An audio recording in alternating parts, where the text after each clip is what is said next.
Hello and welcome to the Pain and Therapeutic Movement webinar, Is a Paradigm Shift Required with Neil Pearson. This webinar is part of our Chronic Pain webinar series. We're glad to have you here today. My name is Angie Hunt and I'll be managing the webinar shortly. I'm the project manager with Canadian Institute for the Relief of Pain and Disability. This webinar is made possible through the support of the Community Grants Program through the BC government as well as through donations and memberships. While we wait for a few more participants to join us, I'll run through some of the technical aspects of the webinar. You should be able to hear the presentation through your computer speakers or through the conference call line if you dialed in. Please use the question box to submit any issues you may be experiencing and to ask any questions you have related to the presentation.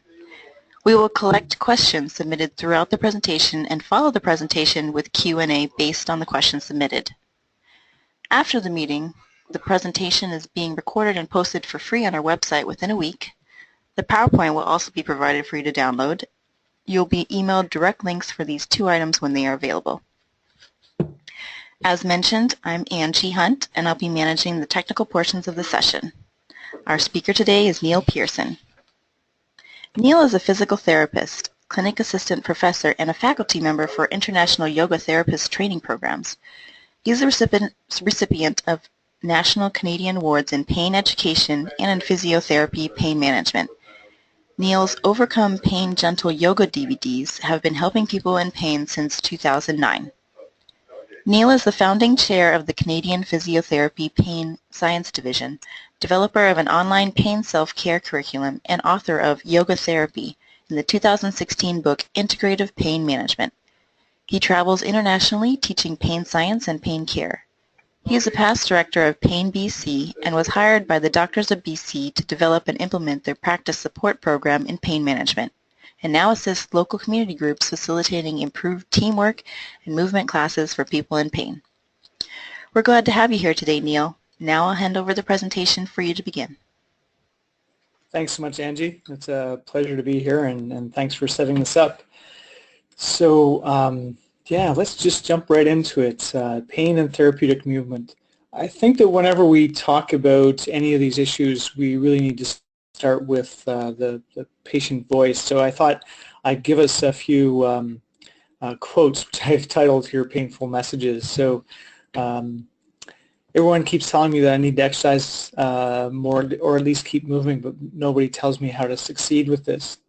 This is a really, really common statement, and I think it actually leads to one of the really fascinating ideas is that rarely do we as health professionals tell people how to exercise or how to succeed with exercise, yet we're always telling them that they need to.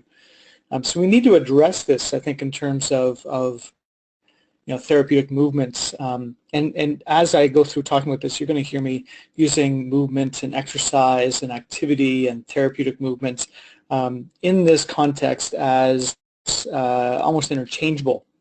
Of course, we need to find the right word, the right words for the people we're working with or for ourselves. But for now, we'll use them as interchangeable. So here's another message that I've had patients say. I tried to exercise. It never hurts when I do it, but I sure pay for it later.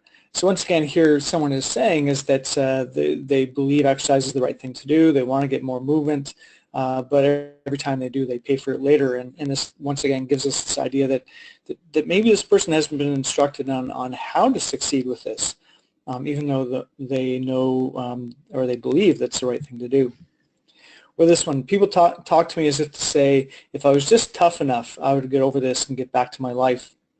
And I point this one out here because it really gives us this idea of how people often almost unconsciously view the performance of therapeutic movement or therapeutic exercise, this idea of just gritting your teeth and using your strength of will to push through it and endure the pain while you're doing it. It's interesting because it often what we believe when we're in pain is that if we exercise more, we'll get better in the future. And so the way we exercise now is we do it in a way right now that ignores whether the pain gets worse now, because we believe that in the future doing this will give us the benefit, right? So we put up with the consequence now to get better in the future. And we know from a lot of people and from science now that this may not be the right approach for a lot of us. So a few more, and I don't want to harp on the negatives, but because obviously if I'm talking about therapeutic movement, and I'm a physical therapist, so I believe movement is a good idea, but there's lots of issues around this. So this person says, my doctor tells me that it doesn't really matter what type or kind of exercise that I do. No one kind of exercise gives better results. I think he doesn't really expect that it's going to help much, but it'll keep me preoccupied. This is an interesting thing because if you look at the scientific literature would support this first statement, is that no one exercise is better than another. Now, part of the thing we need to recognize is that there is not actually a lot of research done on a lot of different kinds of exercises. So this statement comes more from lack of evidence, not from evidence that says it really doesn't matter. Because it certainly does for the individual.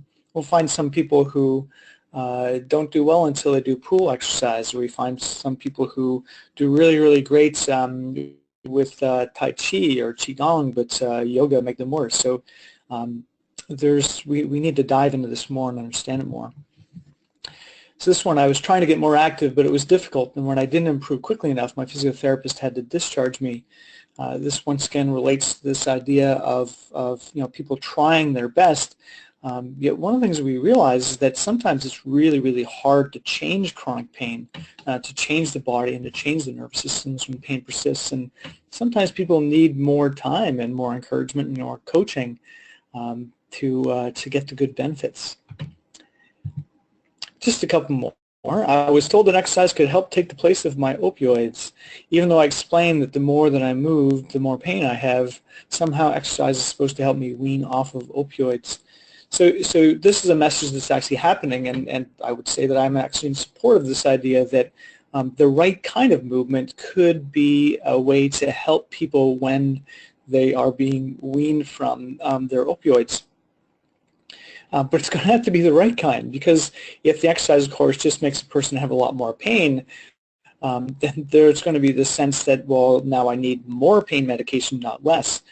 So figuring out a paradigm or a way that we view how to interlace medication use with movement is so important. And it's almost like we want to use this idea that we talked about with the doctors at BC, is that the purpose of the medication for a lot of us in chronic pain is to help us move better.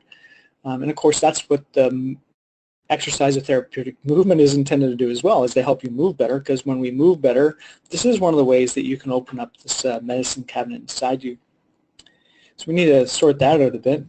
And then this last one here, anyone who thinks that exercise is a good idea for my therapy has never seen my x-rays or MRI. I mean, this is a very common thing that we hear as healthcare professionals, is that unfortunately someone has been convinced by seeing their x-rays or their MRI that with those kinds of changes in the tissue, there is no way for the person to be able to move with more ease or to have less pain or to live well again. And we know that that's not necessarily true. Certainly what happens in the body is important when pain persists, yet our bodies and all of the organism in which we live is so resilient that often people, even with horrific car accidents, can find ways to get to be able to move with less pain and more ease. But let's just talk about a few more things. So let's pop into pain. I'm sure everyone listening understands it, but I'll just go through this just a little bit. So what is pain? Well, I've given you here, pain is a troublesome human experience, a whole lot like love. And by saying this, I'm not trying to underplay the horrible nature of the experience of pain. What I'm trying to suggest here is that maybe part of the paradigm shift we still need to do is to shift our view of pain in itself. We've often been talking about pain as if it's a thing that you can grab and fix and hold, and of course when we have pain we know that's not true.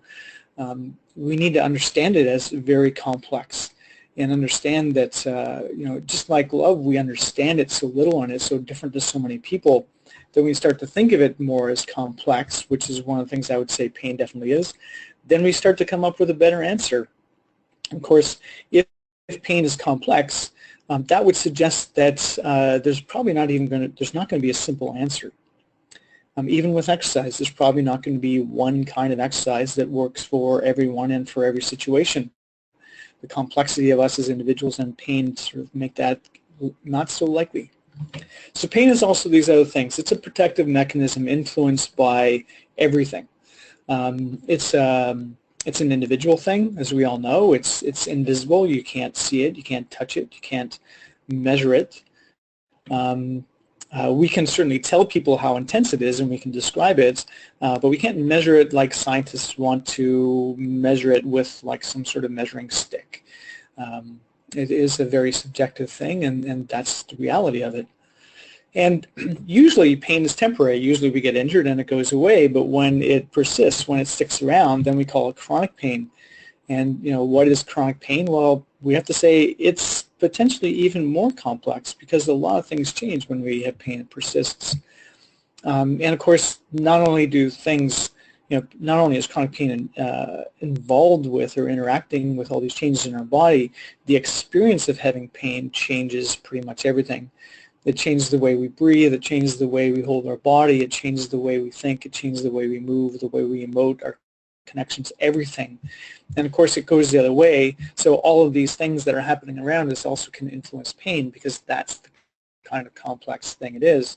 And I mention this not to give us the idea that it's insurmountable, but this idea that pain is something that we need to look at itself from a different perspective. That's sort of part of the how are we going to make a paradigm shift around therapeutic movement or exercise. Well, we need to reinforce this idea of changing our view of pain itself. So chronic pain is also something for which we need to stop, as I've said, looking for simple solutions. And the simple solutions, sometimes we tell patients things like this: your pain will tell you how much movement is okay. It doesn't, because pain's not an accurate indication of how much we should move, and yet we still say things to people sometimes, like the second point is don't let the intensity of your pain guide you for how much to move, which is interesting. It's almost like that's a reaction to, well, pain's not accurately telling you how much you should move, so therefore ignore it. Once again, you can see how that's a very simplistic view of this very complex thing. Ignoring pain, we have so much evidence that if we can't ignore it, typically in the face of ongoing pain, it doesn't work forever. At some point, it's almost like the system catches up and gets louder than our capacity to ignore or suppress it. So when pain persists, what happens to our body? And again, the idea here is, let's look at this a little bit before we look at what we can do about exercise. Well, we know that when pain persists, some muscles in our bodies get tight. Those muscles we tend to call the grippers of our body, our jaw and our tongue and our neck, and some muscles around our shoulders, and often muscles in our pelvis can really become really tight and gripping. Some other muscles are inhibited. And then what happens beyond the muscles is that our breath can be affected by this. So some of the muscles in your belly gripping really hard can make it so that your diaphragm can't move as smoothly as it normally would. Often the experience of pain makes us breathe rapid and shallowly, or I guess I should say or it makes us hold our breath. And of course, what happens when you do these things, when muscles in your body are holding on, when muscles are inhibited and you can't move well, when your breath is short and fast and shallow, or you hold your breath a lot, as it says at the bottom of the slide, these physiological processes increase the credible evidence of danger to your brain. When your body is hanging on almost like for dear life at times, those reactions, those muscles being tight, you breathing like that, actually there are now signals, sensory information is going from your body up to your brain, and your brain is interpreting this as if there is something really, really dangerous going on. And so this reinforces the pain. We also know that when pain persists, our nervous systems and our immune systems change. There's so much evidence around this, and I'm sure many of you have heard about neuroplasticity. Now, the first thing I want to mention about this is that any change that happens in your nervous system or your immune system has the capacity to change back. So we want to recognize that neuroplastic, the sort of what some people call the negative neuroplastic changes, we have some influence over these. But when pain persists, we know that you end up with all aspects of your nervous system really end up on this heightened alert.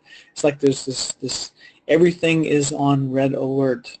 Imagine that person who's been in a car crash, and when they get close to that corner in which the unexpected accident happened, they can feel that sense of everything is on heightened alert. And sometimes people who do that start to realize after a while, it's like, yeah, when they're not near that corner, they're not on such a heightened alert, but it's almost like they're living in their whole life, everything is fired up, ready to protect them from something potentially dangerous. And of course, that's going to feed back into the system as well.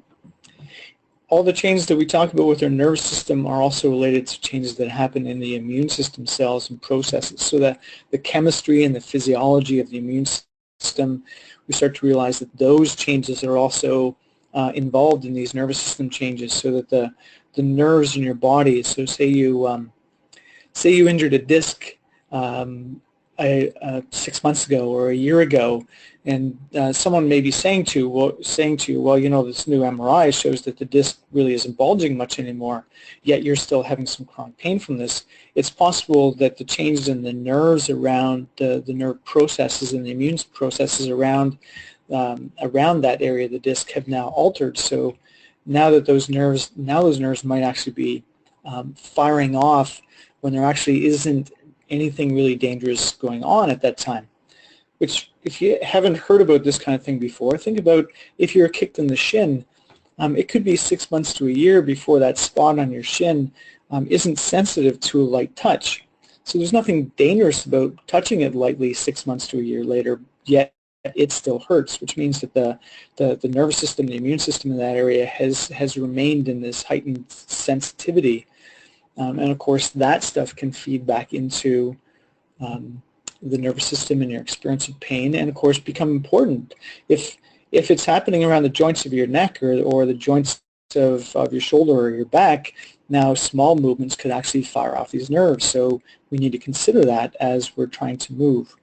Which, by the way, I hope you're really getting here is this story does not say that the problem is only in the nervous system. This problem is saying is that the tissue tolerance is not what it was before. The tissue can't tolerate a lot of force now without the nerves firing off, and we need to work on changing that with exercise. And this last point is just there's more pro-inflammatory chemistry in your body tissues when pain persists. Now, don't get the idea that this means that your body's all inflamed. That means that there are chemicals of your body that have to do with promoting inflammation, but these very same chemicals also have to do with the stress responses of your body, with energy systems of your body, and with how reactive nerves are. So those pro-inflammatory chemicals may not actually be causing inflammation, but they could be causing the tissue and the nerves in the area to remain sensitive long after the tissue has started its healing process. And of course, once again, as it says at the bottom of this page, all these processes are going to feed back and increase how dangerous your brain thinks the problem is. So let's go beyond the body and the nervous system, immune system, to what happens more to you as a person or to us as people. Is our thoughts change? Our thoughts, our brain's really good at being negative, which is part of the way it helps to protect us. So scientists say that our brain already has a negativity bias, or we have a negativity bias to help protect us. But in the face of ongoing pain, this can be increased or enhanced, or often is. Most people would suggest that. But what we often have happening when we have pain is not just this, is that there's a greater sense of hopelessness, a greater sense of helplessness, like we have no ability to change this. We have this lack of confidence that often we don't feel confident that we can make change, because in the face of ongoing pain we've tried, and if our previous coping strategies aren't working, then we become less confident that we have a capacity to have any role in this. Of course, I'm hoping you can understand how that would influence your involvement, or a person's involvement in therapeutic movement or exercise. So we have less belief that we can influence the future. So all these kinds of thoughts are happening into us, and of course, once again, that kind of thinking that happens to us can feed back into the pain itself and impact how we move. And I'm sure all of you recognize that there are these changes when pain persists. There are changes in terms of anxiety, depression, fear, anger, grief, and we all know that when we're angry and when we're grieving and when we're anxious, that these kinds of emotional reactions feed right back in the system, and they make us breathe in the very same way that pain does, or they make us tighten up our body. And so you can end up in these ongoing cycles that continue to feed into our body and our brain this information that something really dangerous is going on. So I know that all sounds bleak, but the idea is if we can understand that pain is complex like this, rather than sticking with, of course, what I learned as a physical therapist in school, in the early 1980s. This is a long time ago. The view was that if pain is persisting, then the tissue must not be getting better as it normally should. So what we need to do is fix the tissue, and we'll be able to change the pain. Now, we haven't left that idea behind, but we've actually expanded on it and said, so when pain persists, it's not only the body that we still need to work on, but we need to consider how could we provide interventions that would actually assist the individual in pain with all these other issues.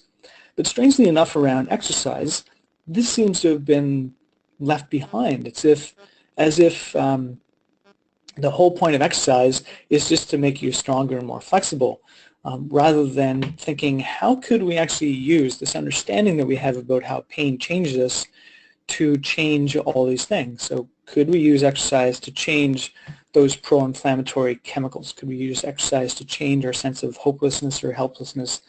Could we use exercise to change how we breathe, or how tight a muscle is, or how inhibited it is? And that's where we're going as we talk through this. So in terms of pain care, and I use the word pain care mainly because I have such a struggle in the word pain management tends not to be well received, and I really don't like it that much. But anyway, so this pain care relates to this idea of pain management, or what we do, but a broad sense of what people can do for us and what can we do for ourselves. So should we exercise in a new way, or should we do therapeutic movement in a new way based on how pain has changed us? And I guess as you can hear from what I'm saying, you can hear me saying, well, yes, we should. That exercise or therapeutic movement can be used in so many different ways, rather than only focusing on using it to get flexible, get strong, or in some cases to help us get back to work or back to life. So consider this sort of connection. So we would say, I wish I could tell you there's a lot of research on this, because there's not. Clinically, we certainly see that when we have ongoing pain, or even when we've got acute pain, it changes the way we breathe. And we also have from science evidence says that when we breathe rapidly, shallowly, or when we do a lot of breath holding, it changes our chemistry, and that those changes in chemistry feed into the fight-flight system and really wind up that sympathetic system. And when the sympathetic system is wound up, when we're more in that fight-flight, which has to do once again with there must be something dangerous going on, this can enhance the experience of pain. So you end up with pain changing our breath, and those changes that happen in our breath feed right back over into the pain. So that's why these arrows are going both ways. So maybe we could consider with this that maybe what we could do is try to block this somehow. If we were to say, all right, could we change our breathing pattern to try to change pain? And there have been a few studies done on this. Once again, there's not a lot. The skeptic in me says that it's not been studied a lot because there's not a whole lot of money and coming up with evidence that says that breathing is a good therapeutic intervention. But certainly clinically, it's something that we find a lot of people say really, really helps as part of the answer, not the answer. Interestingly, there was a recent study that looked at if you asked people, and now these are people without pain, if you asked them to breathe slowly, and it was a rate of around 5 or 6 breaths per minute, which is pretty slow and hard for us to do when we have a lot of pain, and then you asked them on another day to breathe quickly at 20 breaths per minute, which is not actually that uncommon for clinically for us to see that some people, when they're in so much pain, that it takes no more than three seconds for the person to breathe in and breathe back out again. This is very rapid breathing. But anyway, they got people to do this breathing for around, I think it was around 7 or 8 minutes, and then they actually were actually showing people pictures of human emotional responses. And it was interesting is that the changes in the chemistry and the experience for people was that they're more likely to interpret positive images as being more positive when they were breathing more slowly, and that when they're breathing more quickly, they're more likely to interpret negative images as being even more negative, which, if nothing else, it says that the rate of our breath changes the way we think. And aspects of our emotional brain or nervous systems. And of course, those changes we believe would feed into the pain. But we can take another one. We could take muscle tension. I'm sure most of you would understand this, is that if pain is increasing muscle tension and muscle tension is increasing pain, well, we'd want to try to decrease this. And with both of these scenarios I've given you here, I'm hoping you're thinking about, well, maybe one of the things that we might want to do is say, could we use therapeutic movement as a way to change the way we breathe? Or could we use therapeutic movement as a way to change muscle tension? If our goal was that, would we get a different response or a different outcome? Would we be able to find a way to move in a way that would actually cause less pain? But there's another way to look at this, is to say, well, if maybe what we need to do is consider that while we're trying to do our therapeutic movement or exercise, maybe the way we breathe while we're doing it and the way that our body is holding tension have an influence on whether we'll be successful with this. And I'll talk more about that as we go along here. So what I'm saying is that we could use therapeutic exercise. We could shift the goal. Shift the goals away from just using the movement so people get more flexible and stronger, which is typically the way people view them. Or maybe it's, people say, well, the exercise is to help me be more aerobically capable. But maybe we could change the goal of exercise for some people to say the goal is to control breathing while you're not at rest, because interestingly, a lot of people with chronic pain are told to use calm breathing while they're at rest. But of course, as soon as you start to move, especially towards something that might increase the pain, you may not be able to do that anymore. So maybe the goal of exercise could be you're being exposed to more movements, but the challenge actually is not so much to do more movement, but to keep your breath regulated, keep your breath in a more calm state while you're trying to move more, because the calmer breath will actually send evidence to your brain, we believe, of that this isn't quite so dangerous as we thought. You can also use the goal of exercise could be to control muscle tension. So again, a lot of us have been taught how to decrease muscle tension, to do muscle relaxation techniques while we're at rest. But maybe what we need to do is say we need to learn how to do that while we're trying to move or while we're doing our exercise, because holding the body tight may just wind up the nervous system more, turn on more of the fight-flight. Our goal of exercise could be to feel more confident. Remember, this could be, when we're talking about exercise, this could be maybe the activity you're going to choose is a daily activity that you do. But what we want to do is say, how could we get you to do that movement in a way that would improve your confidence in your capacity to move without making the pain worse? Or maybe it's to feel less fragile, because I know certainly a lot of us, when we have ongoing pain, it feels like our body will break much more easily than before, or that it really won't take a lot of force to cause more damage. So there's this sensation that we have in our body. And of course, the clinical scientists can tell us that our body isn't fragile anymore. The tissue is healed up and it's not going to break so easily. Yet, if the experience that we're having is that when we move, we feel like we are going to break, or maybe we're pushing so hard that we feel like we actually are tearing or ripping or injuring the tissue more. If our sensation is of that, regardless of what's happening in the tissue, we would want to say, how could we do exercise that when you do the exercise, you felt that your body was stronger again? And of course, that's probably not going to happen for most of us if we just grit our teeth and push through it. We need to find the right kind of exercise to do this. And just maybe to give you an example, sometimes when we're working with people and using, getting people to do some yoga postures, where they're doing some simple standing yoga postures, or even doing those postures from a chair instead of standing, sometimes what we ask people to do is to gently sort of draw in, to try to feel like they're engaging the muscles of their legs and their pelvis and their torso and their shoulders and their neck ever so gently, so they have the sensation that they're drawing in. If you can imagine, it's like trying to pull the ball in the socket of your shoulder in towards the joint, or trying to pull the hip joint a little bit closer together, not with all your might, just really, really gently, so you can feel that gentle drawing in. And some people will tell us that if they do their yoga postures that way, they can do it with much more ease. And we believe that this has to do with when you're drawing in, you feel more solid and less fragile for some people. And of course, as I say that, I want to make sure people understand is that that's not for everyone, because some of us, our muscles are already on so hard, our muscles are already so tense that drawing in will actually increase our pain and increase our experience that movement makes us worse.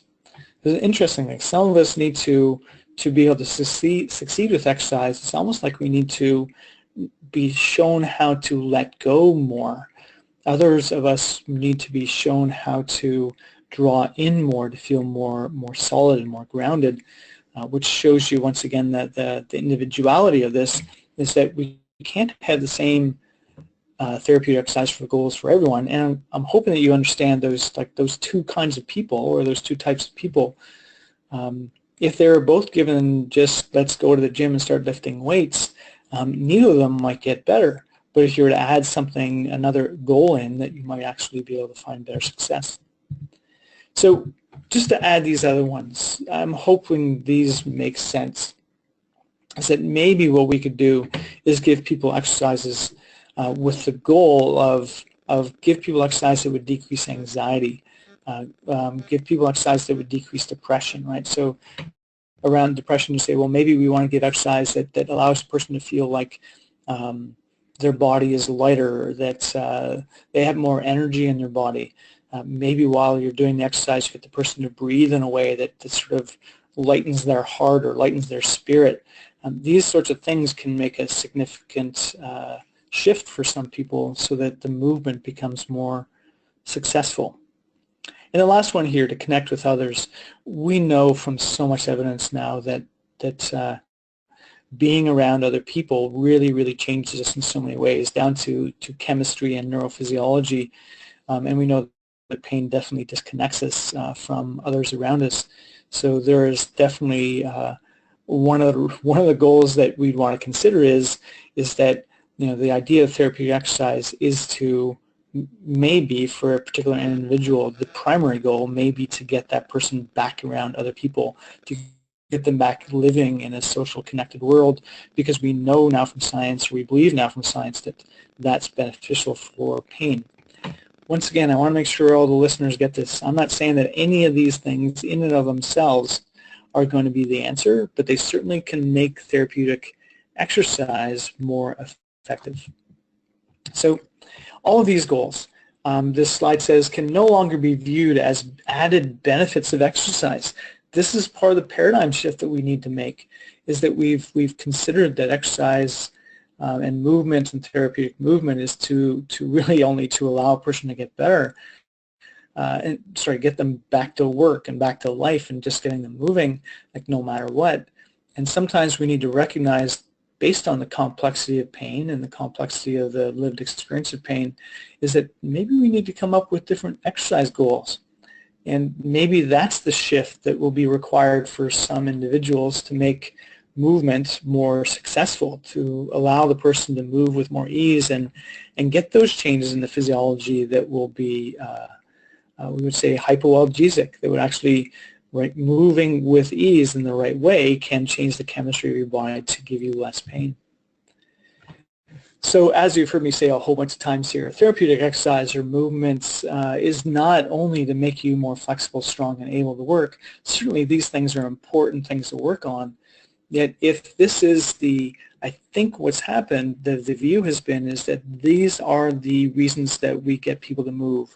And when we ask people to move with these goals in mind, often the person is ignoring what's happening right now. They are often we see patients who are just pushing through the pain far too hard and just flaring things up over and over and over again. I wish I could tell you that that idea of just progressively increasing your activity no matter what in the face of pain would be the answer. But I think a lot of you who are listening to this know that that's not the answer. We need to find a way to, a lot of people say, to progressively expose people to more movement.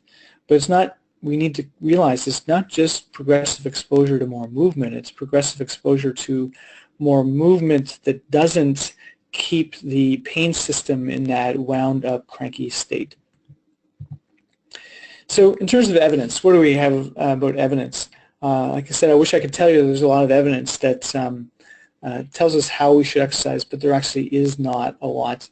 And research does not support one type of exercise over another, and I really want to make sure everyone understands this is much more based on lack of research than it is on the idea that a lot of research has been performed. And we have, a growing body of literature around Pilates and around yoga and around Tai Chi and Qigong and around more physiotherapy-based exercise, but as yet, there has been very little research that's looked at comparing across those different types. So typically, the research is looking at, does this exercise work better than giving a person some education, or better than giving them nothing at all? So we need a lot more research around this. And as I'm hoping you've heard me say, I think that the way we exercise is really, really important. And so I want to just give you a guideline that we've created, and you can access this from my website, which is lifeisnow.ca. And we've got some information about this on PainBC's website and also on the Pete Moore's Pain Toolkit. But if you go to my website and look at the first 5 steps, you can find this within the 4th step.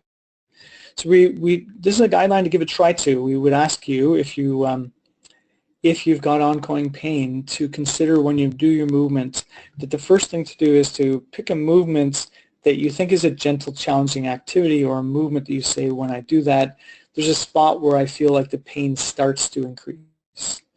Right? So assuming that there's already pain there, and when you start to move, there's a point where the pain does increase. If you don't have that kind of an edge, then you need to pick a gentle, challenging activity. And when you do that, you want to ask yourself this question: is this safe for my body to do this? Because if it doesn't feel safe, then we believe this is actually going to keep the nervous system in that wound up state.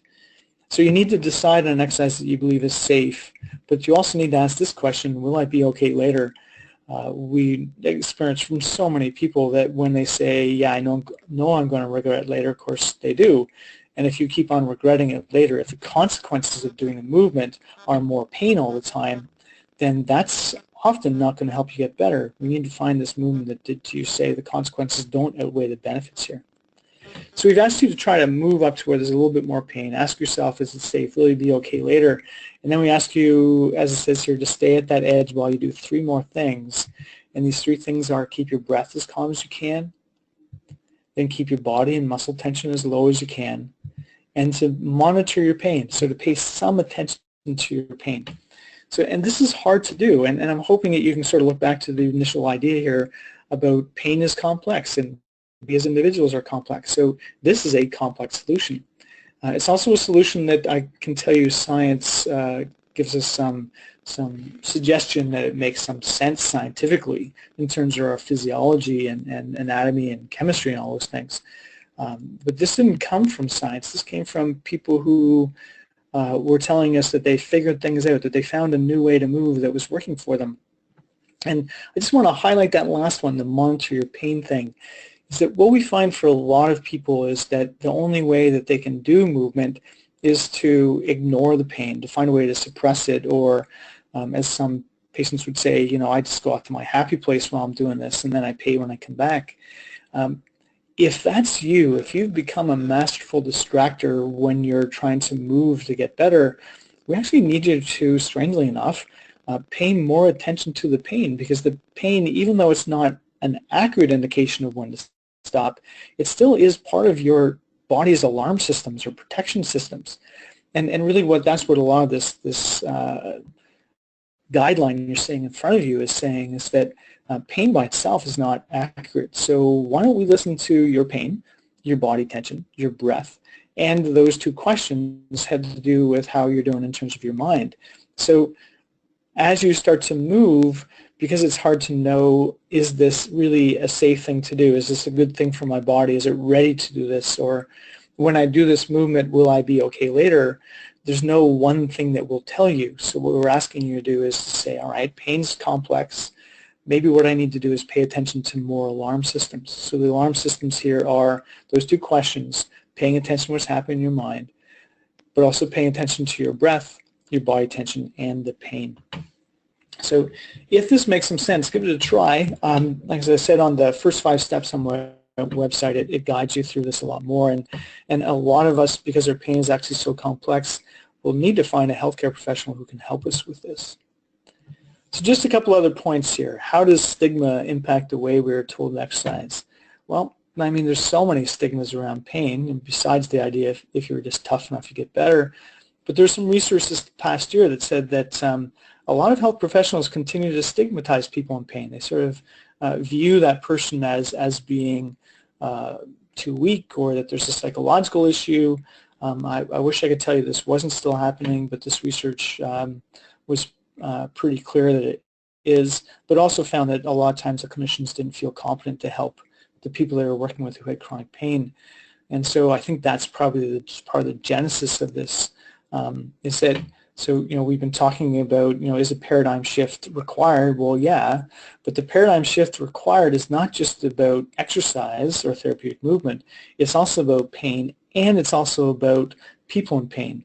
We still have a paradigm that's being reinforced somehow through our educational system. We're trying to change this, but it still must be there. That's leading to the stigma, you know, people being stigmatized when they have pain. And the second point here, are the exercise instructions we receive consistent with pain science? I would suggest to you that the majority of you wouldn't have received exercise or therapeutic movement instructions that are consistent with what we know about pain and the lived experience of pain now. But if you can find someone who's gone through some advanced training and has decided to, you know, really to do this, you need to challenge your own views of pain and the lived experience of pain. If you found that person, then they'll probably be able to help you. So I said 2 more things, but there's actually 3. So this will be the second one. This, just look at the top of this, it says daily pain care planning. A lot of people who succeed tell us, if you look on the left there, that every day they take breaks. Look over to the right. Every day they say they do some things to calm the nerve systems, and every day they challenge their ability. Now, why I'm showing you this is because I think it's another paradigm shift that we need around therapeutic exercise and movement, is that if the only thing that you are trying to do every day is push your physical capacity to get better, and you aren't spending time working on calming your nervous systems and your body tension, if you aren't taking some breaks, trying to find things that can take you away, at least partially, from the horrible nature of your pain for a while, it's hard to get better when all you do is push yourself. And then the people who succeed tend to bring in these other ideas of calming their nervous systems and taking breaks on a daily plan, a daily process. So consider that. And then the last thing to consider is this, and this is much more for the clinicians who are listening to this, is this idea is that wouldn't movement be a better way to educate our patients than talking to our patients? There's a lot of evidence that says that teaching people about how the pain system works, about neurophysiology and chemistry and all that is very beneficial for a lot of people with chronic pain. Yet the manner in which it's often provided to patients is in the manner that healthcare professionals learn. We've been trained as healthcare professionals to sit down and listen to people talking and to take that information in, whereas a lot of the times that the people we're working with have not gone through so many years of education, so have not been trained quite the same way. And to consider this in another way, it may not be how you're trained to learn, it may just be that you as an individual learn a lot better, we would say kinesthetically. You would learn a lot better by experiencing your body. And so maybe one of the things we need to do is say, could another shift around our view of exercise and therapeutic movement, could we use that as an educational tool? So because the embodied experience, that experience that we have when our body changes is way more powerful than to a lot of us, than a change in a thought. And so we could use an embodied experience that pain can be changed. If I could show you a movement that you could do, and then after the movement your pain was different, that has now taught you this main idea that pain is changeable, and that's part of what we do in pain education. If I could give you a movement and where you moved more and your pain actually didn't flare up, well, once again, that says you have some control over this, you have some influence over this, and that would be a good way to educate you. And of course, if I could show you that the nervous systems play a way bigger role in chronic pain than you've previously heard of or thought, then that would change things too. And there's lots of different ways that we can show people how they can engage the nervous system. Just as one thing to consider is sometimes when people have neck pain and they say, well, this is as far as I can turn my neck over my right shoulder. What we'll do is we'll get a person to sit, in a tall chair, look over their shoulder and see, look back as far as they can see and tell us what's the furthest thing that they can see in their vision back there. Now, without pushing the pain hard, just how far can you go? Then what we'll ask the person to do is to move away from the back of the chair and just turn their whole body around and look at something right directly behind them. And so just look at that. And then we ask the person to come sit back down, close their eyes, breathe a few times calmly, and then imagine that they were turning their head over towards the right all the way around so that they could see that spot right behind them. So they're not doing it. They're imagining doing it freely. And some people say, well, I can't imagine doing that with no pain. You say, okay, well, imagine doing it with just a little bit of pain while you're doing it. So you ask the person to imagine that a number of times. And then what you do is you ask the person to open their eyes up again, keep their back against the chair, and just turn and see how far they can turn. And so many people find that they can actually turn their neck further now than they did before. Well, that experience doesn't say that pain's all in your head. It says that the nervous system, which you engage through the imagery, is something that is involved in your capacity to move with ease. And so if it is, then that would make sense to, hey, shouldn't we actually be working on this as well? So rather than teaching you all about how the nervous system works, I show you something where you've got to be able to conclude that, all right, if I can turn further just doing that, my neck didn't change, the joints, the discs, all that stuff, nothing in there changed. What could change that fast in my body? Well, really, it's only the nervous system and immune systems that can do that. So maybe we need to consider this is the paradigm shift for clinicians, is not just to shift our view towards using exercise for changing breath and body and thoughts and emotions, but also using exercise as a educational tool. So all this to say, our physiology is different when pain persists. It's a lot harder to learn when we have pain that lasts. And movement might not be so analgesic at first. I mean, there's certainly evidence that would suggest that movement doesn't, in people with chronic pain, doesn't give people that same decreased pain. Well, what I would say is I want to see research that looks at when people find a way to move with ease and keep on doing it for a while, does that shift start to happen? Because that's definitely what we see clinically. And we also say this yet, moving and living with more ease are important aspects of pain care. They definitely are. When people can find ways to do this, that's when they get better than they do otherwise. So what's the shift we need?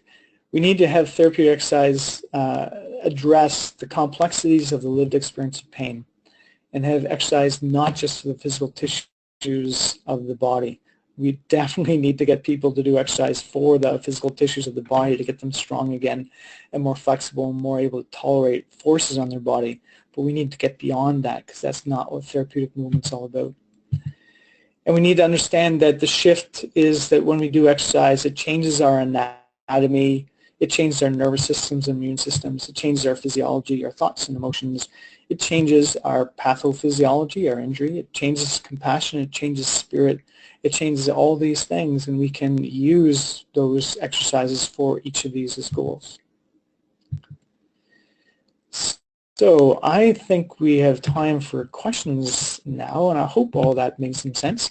I did mention that's my website you can see up there, and the place to go if you want to get to the open access stuff is right on the front page. It says first 5 steps are free, and it takes you through some more knowledge about pain. It takes you through a breathing, exercise, body tension release, and then goes through those guidelines. And you can download that diagram, that stepped movement guideline diagram from there if you want to. So, thanks, Neil. We had a few questions that came in. One of them was, I have a peer group participant who suffers from chronic iritis. Is there an exercise that can help alleviate this pain? I do not know. You know, I wish I could tell you some answer around that, but I just don't know. It sounds like you're talking about an inflammatory condition, so I don't know for certain how to impact that. Sorry. Okay. I can always table that and email you later if you'd like to email them directly. And then another question is, do you have any suggestions for exercises that will help improve balance? Oh, okay. Well, I guess that's kind of a great question, because we would now have to say is, okay, what's the balance issue from? Because the balance issue could be from something like MS, or from a stroke, or it could be from a whiplash kind of injuries. There's so many different options. But what I would say is this, is find a balancing activity that you can do, balancing movement or activity exercise position that you can do, where you believe you try it and you say, I can actually get some success here. It feels like I'm safe. It feels like I'm not going to regret this. So you want to go back to those guidelines, right?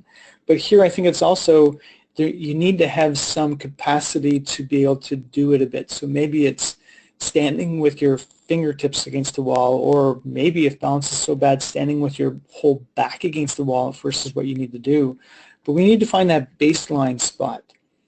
And then recognize that balance is, in most situations, still there is some capacity to train it, to improve it, yet it's going to take a lot of repetition, because the system needs to get, sort of figure out how can it keep you stable, but then it needs to practice it over and over and over again. And at first, sometimes we fatigue so easily when we're working on balancing, but the idea would be is find a number of minutes that you can do it every day, and even if you could do it 2 or 3 times a day, but pick a balance exercise that you have some competence at, that you don't tip over right away, and start there. Okay. Another question is, clinically, what populations do you find most successful with strategies such as the one you suggested with imagining the ability to turn your head to view the object? Do you find it often successful in clinical practice? Oh, yes, actually I do. It's one of those things that I use a lot. One of the tools that I use to show people how there's more than just their body involved. But in clinical practice, absolutely yes. We show a person this. Of course, the big thing you have to make sure is that the person you're working with doesn't think that you're trying to tell them it's all in their head. And sometimes people have the history that someone's actually said that to them before, or said something to them that they interpreted that way.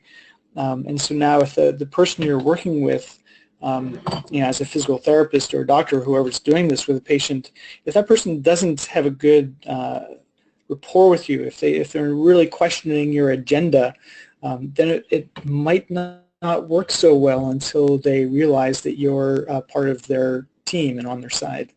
So I guess in terms of the question is who might it not work with? It's not going to work well on people who question your integrity or why you're trying to do this to them.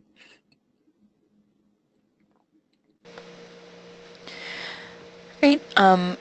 Another question is, how can we determine whether a service provider has the training and has made the paradigm shift you are describing?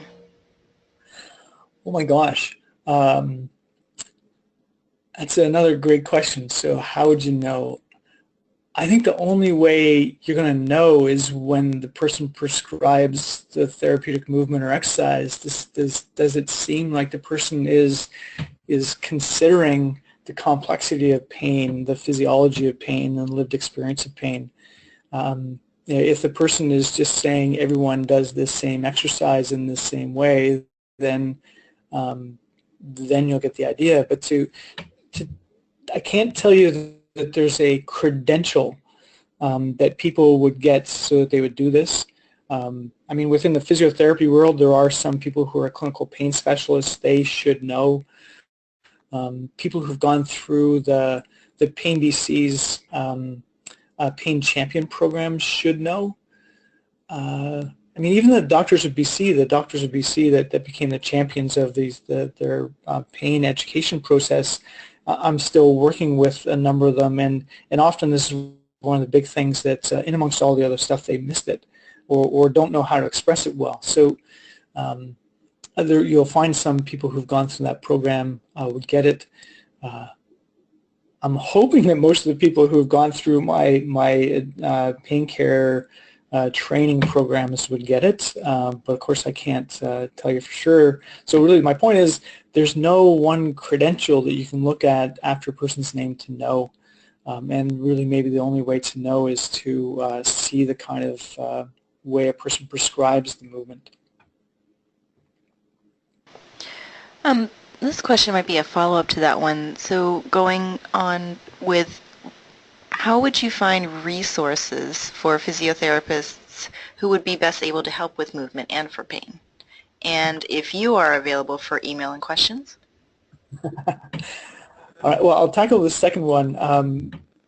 When people email me, I typically refer them to either resources that I've built on my website or to resources in other places like Pain BC, like Pete Moore's Pain Toolkit, and the NOI group, people from Lorimer Moseley and David Butler people, because I can't prescribe across email, right? I'm a physical therapist. I need to assess people to come up with providing a specific prescription. And there are a lot of these resources out there to help people out. In terms of clinicians, I would say that if clinicians are looking for more resources to help their patients, then once again, on my site, it's an area called Pain Care Provider. It has lots of resources around this. The International Spine and Pain Institute, Adrian Lowe's group from Minneapolis, has a number of clinician resources to help them. And the NOI group, Lorimer Moseley and David Butler have just released their brand new Explain Pain Supercharged, which I haven't had a chance to look at yet, but I know we will brought in a lot more of these similar ideas. So hopefully those resources will help people some. Okay, great. I think that's all for the questions. Thank you so much for your presentation. I'll go over some closing points now.